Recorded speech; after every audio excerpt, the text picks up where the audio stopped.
सदियों की सरिता है गंगा। किस्मों कहानियों कथाओं की गर्भनक इतिहास की इतिहीन अंतहीन प्रणाली है गंगा। भारत भूखंड को पोसने पालने दूध पिलाने वाली मां है गंगा।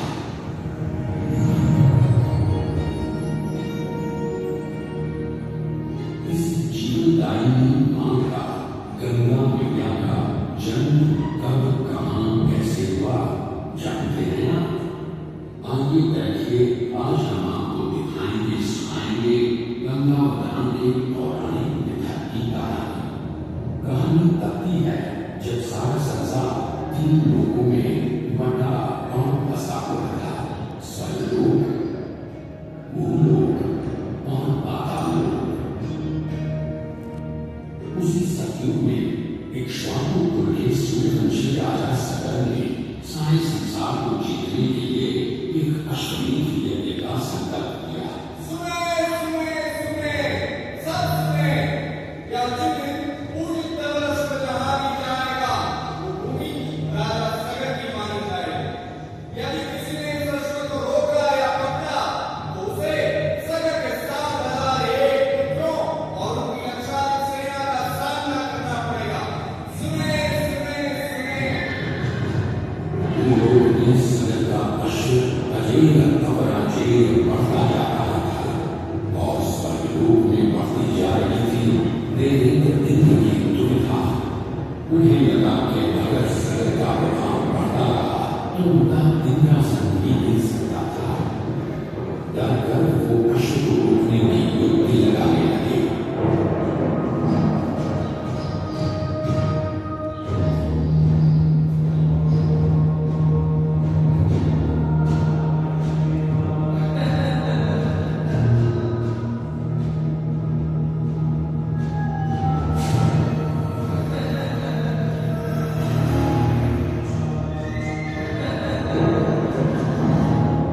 तभी घोड़े की रक्षा को निकले 60,000 सबर पुत्र वहां आ पहुंचे। ऋषि कपिल के पास घोड़े को बंधा देख सबर पुत्रों ने ऋषि को घेर लिया।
उधर सगर चिंतित थे, न अश्व का कुछ पता था, नहीं उनके 60,000 पुत्रों का कोई समाचार। पिता की चिंता देखकर उनका प्रिय पुत्र अंशुमन भाइयों को कहने चल पड़ा। कपिल ऋषि ने हाथ खोले तो सामने राजकुमार अंशुमन था। अंतर्यामी ऋषि सब समझ गए। उनसे सच जानकर अंशुमन डूब गया। अपने भाइयों की ओर से मैं आपसे क्षमा मांगता हूं, किंतु आपको ही उन्हें वापस जीवन दान देना होगा। मृतकों को जीवन नहीं, तर्पण की होती है आवश्यकता। मृत्यु का इलाज कोई नहीं कर सकता, किंतु मेरे कोप की योगाग्नि से भस्म लोगों का आसान नहीं होता तर्पण। गंगा जल, केवल गंगा जल ही करेगा उत्तम थे, जो भस्म हुए तेरे पंचम। गंगा, गंगा किसका नाम है? स्वर्ग की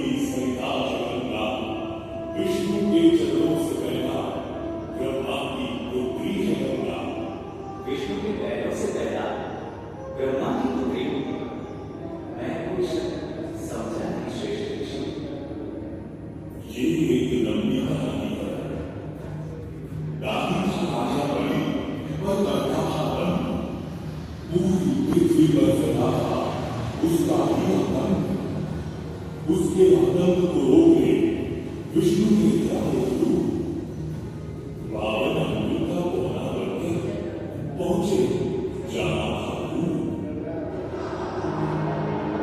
सारे दरबारी पौने ब्राह्मण पर हंसे, पर बलि ने जब उसे दान मांगने को कहा तो उसने कुटिया बनाने को केवल 3 पग भूमि मांगी। पर जब पौने ब्राह्मण ने भूमि मांगनी शुरू की तो जैसे भूचाल ही आ गया।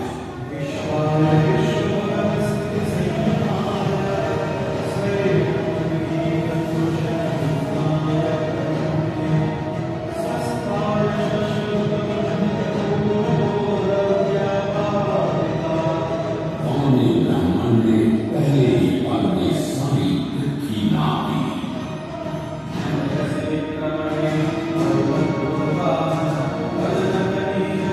वामन ने दूसरा पल जब स्वर में रखा तो ब्रह्मा ने उनके चरण धोए। विष्णु के चरणों से निकले उस चरणामृत को ब्रह्मा ने अपने कांधों में बहा दिया। अभी अब बताओ, तीसरा अवतार हूँ। मैंने जान गया हूँ, आप ब्राह्मण नहीं, स्वयं विष्णु है। आप अपना तीसरा चरण मेरे सिर पर रखिए ब्राह्मण देव।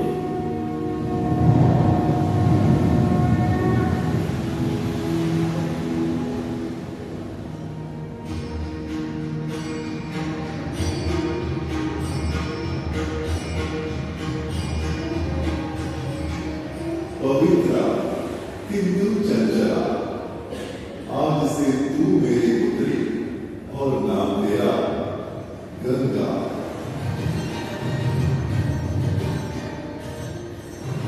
पुत्री पाकर ब्रह्मा बड़े प्रसन्न थे। तभी स्वर में आना हुआ ऋषि दुर्वासा का। बेचारी बालिका गंगा, उसने कहाँ पता था दुर्वासा का क्रोधी स्वभाव। चंचला गंगा, यदि तुझे स्वर्ग में भंग करना है ऋषि दुर्वासा का ध्यान, तो तू भूलोक में जा, वही पतित पृथ्वी है अब तेरा स्थान। क्षमा क्षमा ईश्वरी, गंगा है अभी अमृत, कैसे झेल पाएगी वो आपका शाप और क्रोध। भूलोक को इसे जाना पड़ेगा, किंतु ना आज ना भी। जब इसका बुलावा आएगा तब जान जाएंगे सभी। और वापस कब आएगी मेरी बेटी? पृथ्वीवासियों को अपने जल से धोते धोते जब यह स्वयं दूषित प्रदूषित हो जाएगी, तब गंगा धरती पर और न रहने पाएगी और वहां से लुप्त हो वापस स्वर्ग आ जाएगी।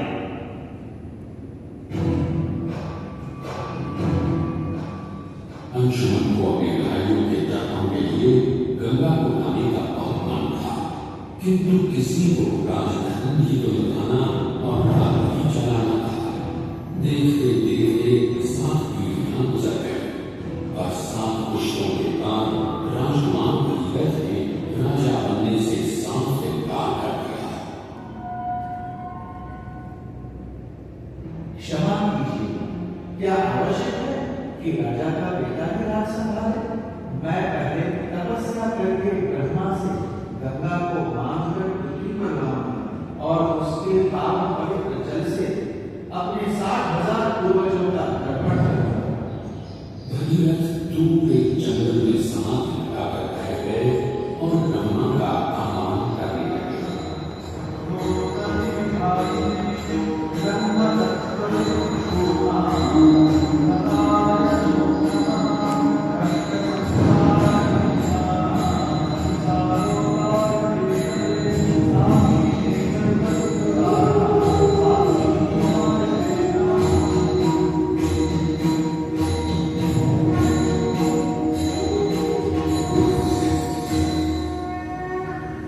पुत्र भगीरथ, हम तुम्हारे तप से प्रसन्न हैं। बताओ, क्या आशीर्वाद चाहिए? भगवान, मेरे पूर्वजों के तर्पण के लिए मुझे आपकी बेटी गंगा चाहिए। ब्रह्मा समझ गए कि गंगा के पृथ्वी पर जाने और धरतीवासियों का कल्याण करने का समय आ चुका है। पर उन्होंने एक चेतावनी दी और कहा कि यदि गंगा स्वर्ग से सीधे धरती पर गिरी तो सारी धरती ही नष्ट हो जाएगी और पृथ्वी को जीतते हुए गंगा सीधे पाताल में पहुंच जाएगी। इसलिए उन्होंने भगीरथ को सुझाव दिया कि वो भगवान शिव शंकर को मनाए ताकि जब गंगा स्वर्ग से नीचे उतरे तो वो उसके वेग को अपनी जटा में थाम ले। भगीरथ ने एक अंगूठे पर खड़े होकर भगवान शंकर को मनाने के लिए शिव शंकर का जाप शुरू कर दिया।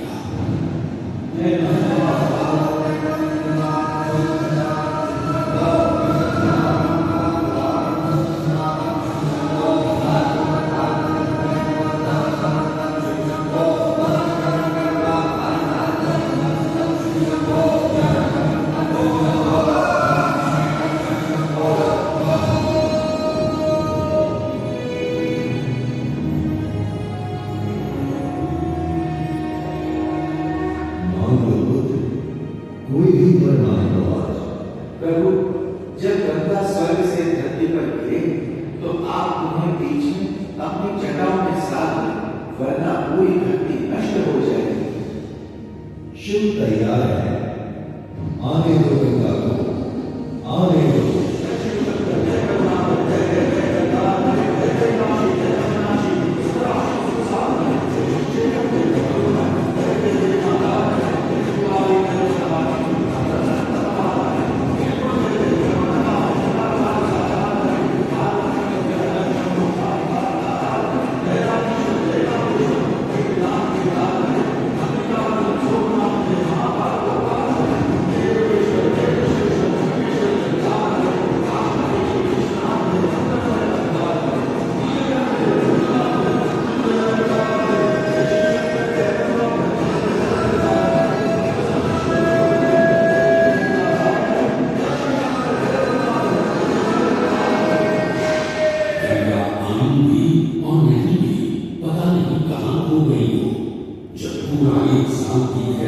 तो भगीरथ ने शिव जी से पूछा।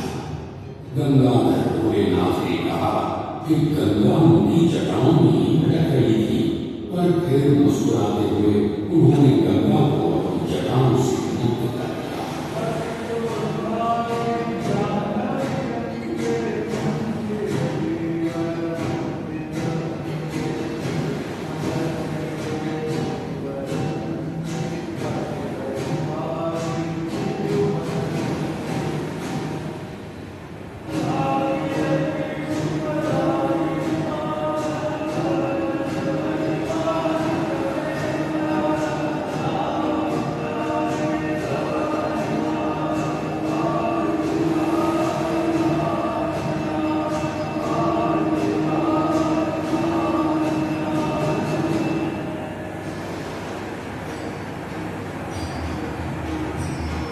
गंगा ने भगीरथ के साथ गंगा सागर जाकर सगर के पुत्रों का उद्धार किया। तत्पश्चात वो भारत की सबसे महत्वपूर्ण नदी बन गई, जिसका भारत के जीवन में धार्मिक, आर्थिक, सामाजिक, ऐतिहासिक योगदान अनंत है। गंगा के 2500 किलोमीटर के सफर के बीचों बीच बसा है बनारस। यहाँ आकर गंगा की दिशा भूलकर उत्तर वाहिनी हो जाती है, और अक्सर पाठ बदलने वाली गंगा ने आज तक कभी बनारस का दामन नहीं छोड़ा है।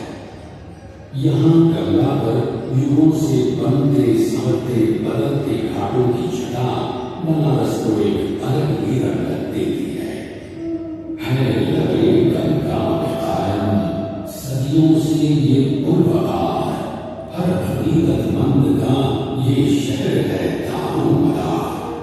अनगिनत है रसिया के, कैसे कीजिएगा शुमार, आइए एक बार काशी, गंगा की ये है पुकार।